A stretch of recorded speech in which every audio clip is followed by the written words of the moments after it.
Une bête d'acier de 188 tonnes équipée d'un blindage de 240 mm d'épaisseur, que même les canons anti-chars les plus puissants de l'armée rouge ne pouvaient absolument pas percer, se cachait dans un centre d'essai secret allemand, près de Kummersdorf en avril 1945, attendant silencieusement un ordre de combat qui ne viendrait jamais, malgré sa puissance dévastatrice absolue. Ce monstre colossal portait le nom ironique et trompeur de Maus, signifiant souris en allemand, alors qu'il représentait le véhicule de combat le plus massif et le plus lourdement blindé jamais construit dans toute l'histoire militaire mondiale, depuis l'invention du char d'assaut. Sa tourelle gigantesque de 50 tonnes abritait un canon principal terrifiant de 128 mm, capable de pulvériser n'importe quel char allié à plus de 3 km de distance, avec une précision mortelle, transformant les Sherman américains et les T-34 soviétiques en ferraille fumante avant même qu'ils ne puissent s'approcher suffisamment pour riposter efficacement contre cette forteresse mobile pratiquement invulnérable. Mais ce titan d'acier unique au monde ne verrait jamais le champ de bataille pour lequel il avait été conçu avec tant d'efforts titanesques et de ressources précieuses gaspillées, car ses propres créateurs allemands désespérés allaient le détruire de leurs propres mains tremblantes, plutôt que de le laisser tomber intact entre les griffes de l'ennemi soviétique qui approchait inexorablement des portes de Berlin en ruine. L'histoire démente de ce projet titanesque avait commencé 3 années auparavant dans les bureaux surchauffés du ministère de l'Armement du Reich, lorsque Adolf Hitler en personne avait exigé la création d'un char super lourd, absolument invincible, qui écraserait psychologiquement et physiquement toute opposition ennemie sur les champs de bataille européens. Le Führer, obsédé par les armes gigantesques, imaginez des colonnes entières de ces forteresses mobiles, déferlant sur les steppes russes et pulvérisant les formations de chars soviétiques comme de vulgaires jouets en fer blanc. Le célèbre ingénieur Ferdinand Porsche, déjà responsable de nombreux projets d'armement pour le régime, reçut la mission quasi impossible de transformer ce fantasme délirant en réalité fonctionnelle, malgré les contraintes techniques absolument monumentales qu'un tel véhicule représentait. Porsche se mit immédiatement au travail avec son équipe d'ingénieurs talentueux, mais désormais confrontés au défi le plus insensé de leur carrière professionnelle. Les spécifications initiales demandées par le haut commandement allemand dépassaient largement tout ce qui avait été tenté auparavant dans le domaine de la conception de véhicules blindés. Le char devait peser au minimum 100 tonnes complètes, être armé du canon le plus puissant disponible dans l'arsenal allemand, et surtout posséder un blindage tellement épais qu'aucun projectile ennemi existant ne pourrait le percer, même à bout portant. Porsche proposa rapidement un design révolutionnaire utilisant un système de transmission électrique inhabituel qu'il avait déjà expérimenté sur d'autres prototypes de chars lourds comme le Tiger Porsche qui avait été refusé par l'armée au profit de la version Henschel plus conventionnelle. Le moteur principal ne serait pas directement connecté aux chenilles comme dans les chars traditionnels, mais alimenterait plutôt des générateurs électriques massifs qui à leur tour propulseraient des moteurs électriques montés directement sur les trains de roulement, permettant théoriquement un contrôle plus précis et une meilleure répartition de la puissance, malgré le poids astronomique du véhicule. La construction du premier prototype débuta officiellement en juin 1942 dans les usines Krupp à Essen, alors même que la situation militaire allemande commençait déjà à se détériorer dangereusement sur plusieurs fronts simultanément. Les ouvriers qualifiés assemblèrent péniblement ce monstre mécanique pièce par pièce pendant des mois interminables, soudant ensemble des plaques de blindage d'une épaisseur jamais vue auparavant, qui nécessitaient des équipements spéciaux simplement pour être transportés et manipulés dans les ateliers. Le blindage frontal de la tourelle atteignait l'épaisseur hallucinante de 240 mm d'acier trempé de haute qualité, tandis que même les flancs vulnérables du véhicule bénéficiaient de 180 mm de protection, soit plus que le blindage frontal de la plupart des chars lourds alliés en service. La tourelle elle-même pesait 50 tonnes à elle seule, nécessitant un mécanisme de rotation électrique extrêmement puissant pour pouvoir pivoter cette masse colossale, même au ralenti. L'armement principal choisi pour équiper ce behemoth était le redoutable canon KWK-44 de 128 mm, une version modifiée du célèbre canon anti-aérien Flak 40, qui avait déjà prouvé son efficacité dévastatrice contre les bombardiers alliés volant à haute altitude. Ce monstre balistique pouvait théoriquement percer n'importe quel blindage allié existant à des distances dépassant 3 km, avec ses obus perforants de 28 kg, transformant les chars Sherman et T-34 en ferraille fumante avant même qu'ils ne puissent s'approcher suffisamment pour riposter efficacement. Un canon coaxial secondaire de 75 mm complétait l'armement principal pour engager des cibles plus légères, sans gaspiller les précieux obus de 128 mm qui coûtaient une fortune à produire et pesaient autant qu'un homme adulte chacun. Le premier prototype fonctionnel du Maus quitta finalement les halls de montage de l'usine Krupp en décembre 1943 pour rejoindre le terrain d'essai de Böblingen, où commencerait le calvaire technique qui révélerait rapidement toutes les failles catastrophiques de ce projet démentiel. Les ingénieurs découvrirent avec horreur que ce monstre de 188 tonnes ne pouvait absolument pas traverser la majorité des ponts européens, qui s'effondrait littéralement sous son poids titanesque dès que les chenilles massives touchaient les structures de bois ou de pierre vieillissantes. Porsche avait prévu cette limitation catastrophique et conçu un système de franchissement de rivière complètement insensé qui transformait le Maus en sous-marin blindé, capable théoriquement de rouler au fond des cours d'eau jusqu'à 8 mètres de profondeur, pendant que l'équipage respirait grâce à un schnorkel géant émergeant au-dessus de la surface. Cette solution technique absolument folle nécessitait un colmatage hermétique complet de toutes les ouvertures du véhicule avec des joints en caoutchouc spéciaux, tandis qu'un second Maus devait rester sur la berge pour fournir l'électricité nécessaire au fonctionnement du véhicule submergé via un câble blindé déroulé sur le fond boueux. Les essais de mobilité révélèrent immédiatement que les deux moteurs Daimler-Benz de 1200 chevaux chacun, installés dans le compartiment arrière, surchauffaient constamment sous l'effort colossal requis pour déplacer cette masse phénoménale, même sur terrain plat et dégagé. Le système de transmission électrique novateur de Porsche générait des quantités monstrueuses de chaleur qui transformaient l'intérieur du char en véritable four insupportable pour les 6 hommes d'équipage enfermés dans cet enfer métallique. La vitesse maximale théorique de 20 km/h sur route ne fut jamais atteinte lors des essais pratiques, le véhicule peinant laborieusement à dépasser 13 km/h, même dans les conditions les plus favorables possibles. Sur terrain accidenté typique des champs de bataille européens, cette vitesse chutait dramatiquement à moins de 5 km/h, transformant le Maus en cible stationnaire géante, parfaite pour l'aviation ennemie, qui dominait désormais complètement les cieux européens. La consommation en carburant atteignait des niveaux absolument catastrophiques, qui rendaient toute utilisation opérationnelle du véhicule pratiquement impossible sans un soutien logistique colossal. Le Maus engloutissait littéralement 1000 litres de carburant précieux pour parcourir péniblement une distance dérisoire de 60 km seulement, ce qui signifiait qu'une unité équipée de ces monstres nécessiterait des convois gigantesques de camions-citernes suivant constamment les chars pour les maintenir opérationnels, même pendant quelques heures de combat. Cette dépendance logistique cauchemardesque devenait totalement irréaliste, alors que l'Allemagne manquait désespérément de carburant et que les bombardiers alliés détruisaient systématiquement toutes les raffineries et les dépôts de carburant restants sur le territoire du Reich en décomposition. Le second prototype achevé rejoignit son frère jumeau sur le terrain d'essai de Kummersdorf en mars 1944, permettant enfin de tester le système de franchissement sous-marin complètement dément imaginé par Porsche et son équipe obstinée.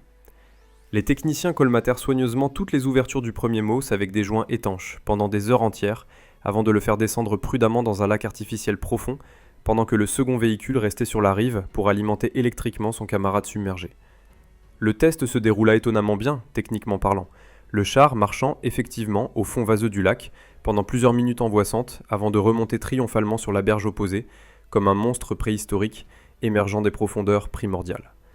Mais cette démonstration spectaculaire ne changeait rien au fait fondamental que ce système complexe nécessitait des heures de préparation minutieuse et la présence obligatoire d'un second Maus opérationnel, condition totalement irréaliste dans une situation de combat réel. Hitler assista personnellement à une démonstration des deux prototypes en mai 1944 sur le terrain de Kummersdorf, observant avec fascination malsaine ces titans d'acier manœuvrer péniblement devant les tribunes spécialement construites pour l'événement propagandiste. Le dictateur délirant ordonna immédiatement la production en série de 150 exemplaires, malgré les protestations désespérées des généraux présents qui comprenaient parfaitement l'absurdité totale de gaspiller des ressources critiques sur ce projet voué à l'échec. Albert Speer, ministre de l'armement relativement pragmatique comparé aux autres fanatiques du régime, réussit heureusement à saboter discrètement cette commande insensée en retardant constamment l'allocation des matières premières et de la main-d'œuvre qualifiée nécessaire, prétextant les bombardements alliés et les pénuries croissantes qui paralysaient progressivement toute l'industrie allemande. Les mois suivants virent les deux prototypes effectuer des essais supplémentaires, de plus en plus désespérés, pendant que la situation militaire s'effondrait complètement sur tous les fronts simultanément. Les ingénieurs testèrent différentes configurations de blindage additionnels, expérimentèrent avec divers types de munitions pour le canon principal démesuré, et tentèrent vainement d'améliorer la fiabilité mécanique catastrophique du système de propulsion électrique capricieux. Chaque sortie d'essai révélait de nouveaux problèmes techniques insurmontables, qui nécessitaient des semaines de réparation laborieuses dans les ateliers bondés, où les techniciens qualifiés manquaient cruellement après des années de guerre d'usure. Au début de l'année 1945, alors que l'armée rouge déferlait comme un tsunami implacable à travers la Prusse orientale en écrasant systématiquement toute résistance allemande désorganisée, les deux prototypes Maus restaient toujours stationnés sur le terrain d'essai de Kummersdorf, à seulement quelques dizaines de kilomètres au sud de Berlin, qui brûlait désormais sous les bombardements quotidiens massifs. Le haut commandement allemand débattait férocement sur l'utilisation potentielle de ces monstres d'acier dans la défense désespérée de la capitale du Reich. Certains officiers fanatiques, imaginant encore naïvement que ces forteresses mobiles pourraient miraculeusement arrêter les dizaines de milliers de chars soviétiques qui convergeaient inexorablement vers le cœur politique du Troisième Reich agonisant. Les généraux plus réalistes comprenaient parfaitement que 2 véhicules expérimentaux aux capacités opérationnelles douteuses ne changeraient absolument rien à l'issue inévitable de cette guerre déjà perdue depuis longtemps. Le premier Maus souffrait malheureusement de problèmes mécaniques majeurs qui le rendaient totalement incapable de se déplacer sans réparation extensive, nécessitant des semaines de travail minutieux dans des ateliers désormais inexistants. Sa tourelle de 50 tonnes refusait obstinément de pivoter correctement à cause d'une panne catastrophique dans le système électrique complexe, transformant ce titan en bunker stationnaire ridiculement vulnérable aux attaques aériennes et à l'artillerie lourde soviétique. Le second prototype restait techniquement opérationnel, mais manquait cruellement de munitions pour son canon gigantesque de 128 mm, les usines de production d'obus ayant été pulvérisées par les bombardiers alliés des mois auparavant. Les quelques dizaines d'obus disponibles dans les dépôts de Kummersdorf ne suffiraient même pas pour une seule journée de combat intense contre les hordes blindées soviétiques qui approchaient rapidement. En avril 1945, les canons soviétiques résonnaient clairement depuis le terrain d'essai désormais presque abandonné par le personnel technique allemand, qui fuyait désespérément vers l'ouest pour éviter la capture par les troupes de Staline, réputées pour leur brutalité envers les prisonniers. Le commandant responsable du site reçut finalement l'ordre explicite et sans ambiguïté de détruire immédiatement les 2 prototypes uniques pour empêcher absolument leur capture intacte par l'ennemi qui pourrait étudier minutieusement cette technologie allemande avancée. Les ingénieurs restants préparèrent méticuleusement les charges de démolition avec des mains tremblantes et des cœurs lourds, sachant qu'ils s'apprêtaient à anéantir définitivement 3 années entières de travail acharné et des millions de Reichsmark investis dans ce projet titanesque voué désormais à disparaître dans des explosions cataclysmiques. Les équipes de démolition commencèrent méthodiquement par le premier Maus immobilisé, plaçant soigneusement des charges explosives puissantes dans les compartiments critiques du véhicule pendant plusieurs heures tendues.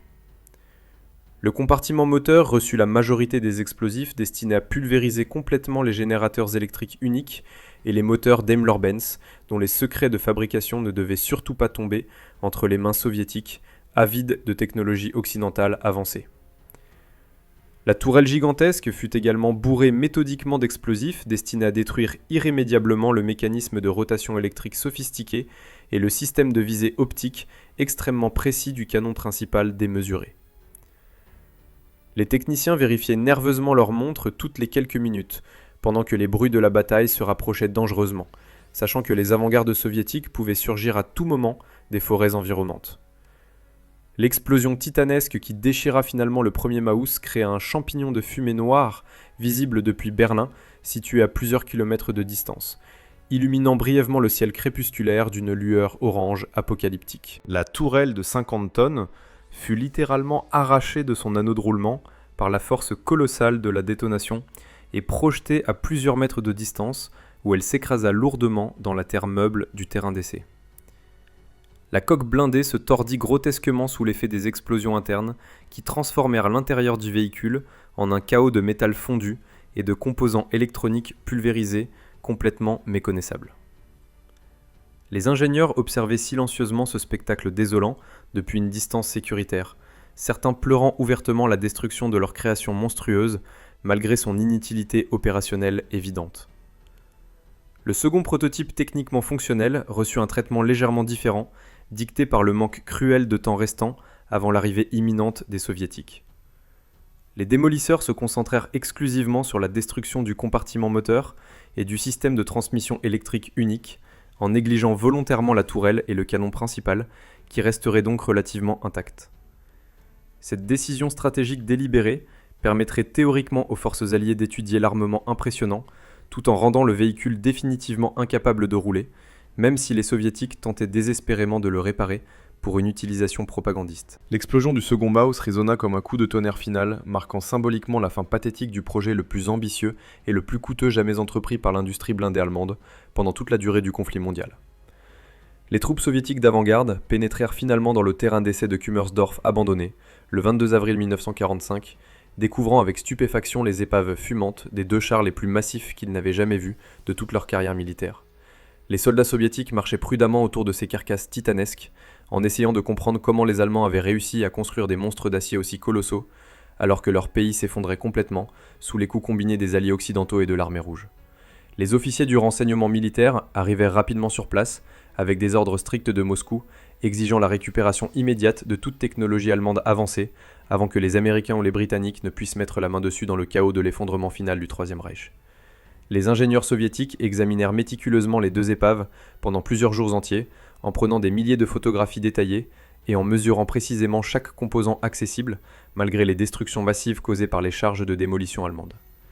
Ils découvrirent rapidement que le premier Maus avait été presque complètement détruit, avec son compartiment moteur transformé en ferraille tordue absolument irrécupérable,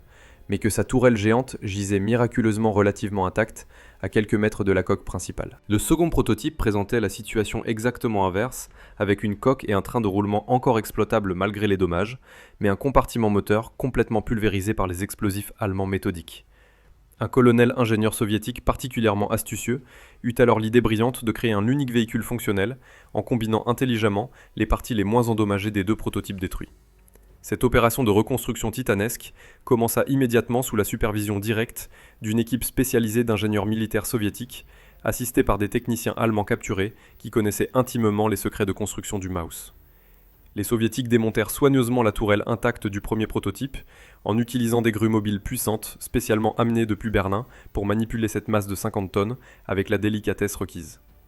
Parallèlement, d'autres équipes travaillaient frénétiquement sur la coque du second Maus pour nettoyer les débris des explosions et vérifier minutieusement que les systèmes de suspension et les chenilles massives restaient opérationnels malgré les violentes détonations subies. Le mariage de ces 2 moitiés provenant de véhicules différents nécessita des semaines entières de travail minutieux dans des conditions extrêmement difficiles au milieu des ruines fumantes de l'Allemagne vaincue. La tourelle du premier Maus fut finalement hissée délicatement sur la coque du second en juin 1945, après d'innombrables ajustements techniques compliqués pour assurer un alignement parfait des mécanismes de rotation et des connexions électriques complexes. Les ingénieurs soviétiques constatèrent avec satisfaction que le système de transmission électrique de Porsche fonctionnait encore partiellement, malgré les dommages, permettant théoriquement au véhicule hybride de se déplacer lentement sous sa propre puissance mécanique. Cependant, les moteurs Daimler-Benz originaux avaient été irrémédiablement détruits et les soviétiques durent improviser en installant temporairement des moteurs de récupération provenant d'autres véhicules allemands capturés pour tester basiquement les capacités de mobilité du monstre ressuscité. Le Maus hybride effectua ses premiers essais de roulage sous contrôle soviétique en juillet 1945 sur le même terrain de Kummersdorf où il avait été construit des années auparavant. Les ingénieurs observaient attentivement chaque mouvement du Titan d'acier en prenant des notes détaillées sur ses performances et ses nombreuses limitations opérationnelles qui confirmaient largement leurs suspicions initiales sur l'impraticabilité fondamentale du concept entier. Le véhicule peinait terriblement à se déplacer même sur terrain plat avec ses moteurs de fortune insuffisamment puissants, et sa consommation monstrueuse en carburant rendait toute utilisation prolongée complètement impossible sans un soutien logistique colossal. Les soviétiques réalisèrent rapidement que ce monstre représentait davantage une curiosité technique fascinante qu'une arme véritablement utilisable sur un champ de bataille moderne dominé par l'aviation et l'artillerie mobile rapide. Les autorités soviétiques décidèrent finalement de transporter ce trophée unique vers Moscou pour des études approfondies et une exposition éventuelle comme symbole de la victoire écrasante sur la machine de guerre allemande autrefois redoutée. Le transport de ce colosse de 188 tonnes à travers l'Europe dévastée représenta un défi logistique monumental qui nécessita la réquisition de wagons de chemin de fer spéciaux renforcés capables de supporter un tel poids phénoménal. Le convoi ferroviaire transportant le Maus traversa lentement la Pologne et la Biélorussie pendant des semaines entières en s'arrêtant fréquemment pour renforcer les voies ferrées endommagées par des années de combats acharnés. Les populations locales sortaient en masse pour observer avec fascination ce monstre d'acier légendaire qui passait lentement devant leur village reconstruit, beaucoup refusant de croire qu'une telle machine colossale pouvait réellement exister ailleurs que dans les cauchemars propagandistes. Le Maus hybride arriva finalement au centre de recherche blindé soviétique de Kubinka, situé à l'ouest de Moscou, en septembre 1945, où il rejoignit une collection impressionnante de véhicules allemands capturés, destinés à être étudiés minutieusement par les meilleurs ingénieurs militaires de l'Union soviétique. Les techniciens soviétiques démontèrent systématiquement chaque composant accessible du monstre pour comprendre précisément comment les Allemands avaient résolu les défis techniques monumentaux posés par la construction d'un char aussi massif et lourdement blindé. Le système de transmission électrique de Porsche intrigua particulièrement les ingénieurs qui réalisèrent rapidement que cette approche novatrice offrait certains avantages théoriques intéressants malgré sa complexité excessive et sa fragilité opérationnelle dans des conditions de combat réelles. Les essais extensifs menés à Kubinka confirmèrent définitivement toutes les suspicions soviétiques concernant les limitations catastrophiques du concept entier du char super lourd. Le MOS consommait des quantités absolument astronomiques de carburant pour des performances de mobilité ridiculement médiocres qui le rendaient totalement inadapté aux doctrines soviétiques, privilégiant la vitesse, la maniabilité et la production de masse plutôt que le blindage extrême et la puissance de feu individuelle. Les ingénieurs calculèrent qu'une division équipée de MOS nécessiterait des centaines de camions-citernes suivant constamment les chars simplement pour maintenir une capacité opérationnelle minimale pendant quelques jours seulement,